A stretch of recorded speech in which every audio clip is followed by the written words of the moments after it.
Bridge সারাইয়ের দাবিতে পথ অবরোধ করে বিক্ষোভ গ্রামবাসীদের। প্রায় 2 ঘন্টা পথ অবরোধ চলে। দিনহাটা 1 নম্বর ব্লকের গোসানিমারি রাজা কান্তেশ্বর ব্রিজের বেহাল দশা, যে কোনোদিন ভেঙে পড়ে দুর্ঘটনার আশঙ্কা রয়েছে গ্রামবাসীর। শুধুমাত্র লোহার খুঁটিতে দাঁড়িয়ে রয়েছে দীর্ঘ ওই ব্রিজ।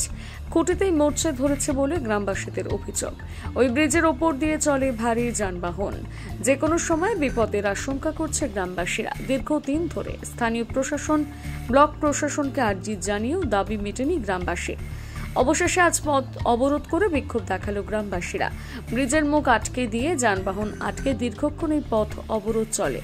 স্থানীয় বাসিন্দা কমল ঘোষের দাবি, যতক্ষণ পর্যন্ত না ব্রিজ সারাইয়ের আশ্বাস মিলছে ততক্ষণ পর্যন্ত ভারী যানবাহন চলাচল করা যাবে না এই ব্রিজের উপর দিয়ে। আচ্ছা, কি হয়েছে বলো?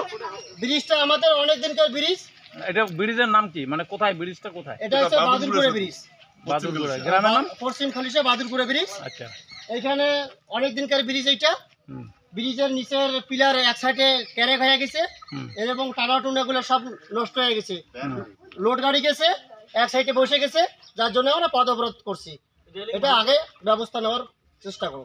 খারাপ হয়ে গেছে, পিলার এক সাইডে ব্যান্ড হয়ে গেছে, এক সাইড বসে গেছে ব্রিজের, আর এর উপর দিয়ে যানবাহন করা যাবে না। এই জন্য আমরা পুরোটা ভাবে বন্ধ করছি। আপনার নাম? আমার নাম কমল ঘোষ, বাড়ি? বাড়ি খালিশাই।